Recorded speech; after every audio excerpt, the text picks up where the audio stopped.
then contacting businesses directly. Actually going to an organization who you know needs someone like you, and you finding an opportunity in this way.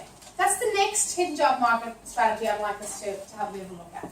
So far we've had a bit of a look at what it is, where we would find it, and then what are some principles of networking.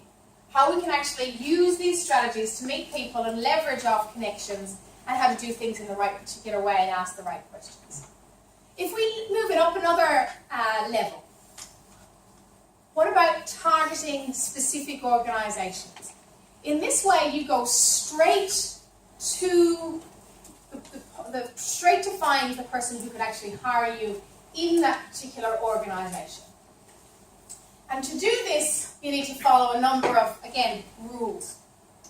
You need to really think, again, going back to the very first step, what sort of an organization are you looking for? What sort of a role are you looking for? And you need to do some research. You need to come up with a list. Now, I recommend come up with a list of 30 to 40 organizations. If you're doing your internship, chances are, you know what, you've probably already done this too. Because a lot of you have, don't you, when you do your internship, you've got to come up with a list of businesses to target, right? So you've already started to do this. Now, I suggest even going one step further and using some websites. Because those businesses that you might want to target, and this might be for your internship or for an actual job, look a bit laterally, look a bit differently at where you find the names of organizations. Because chances are, if I asked you, I'll ask you straight away actually, just for those of you who are working right now, could you name please the business that you're working for? You wouldn't mind. So who would like to go first? Someone who's working already, just name the business you work for.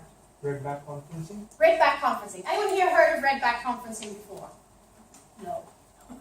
Thank you. Proves my point. Down the back, someone was with a hand up. Yeah, where are you working? Yaratrans. Yaratrans, okay.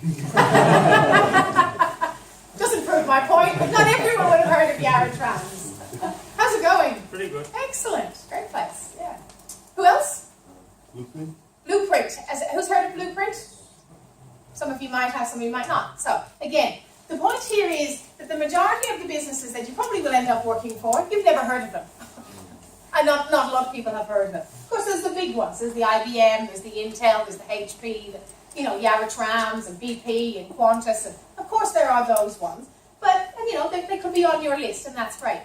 But there's tons and tons and hundreds and thousands more businesses. How to find them? Well, use an online business directory. There's some listed here on this slide, and you can obviously take them down, or you can get the slides afterwards. HotFrog is a great example. HotFrog allows you to pop in the type of business you're looking for, type in the suburb or the general geographic location, so that could be, for example, Kew, and within 10 k's radius of Kew. And HotFrog will spit back to you all the businesses that meet your criteria. Then you can take that, do a bit of a Google search, see if they've got a website, see what information is on there, and see indeed if they would be hiring someone like you. Now, you've got your list.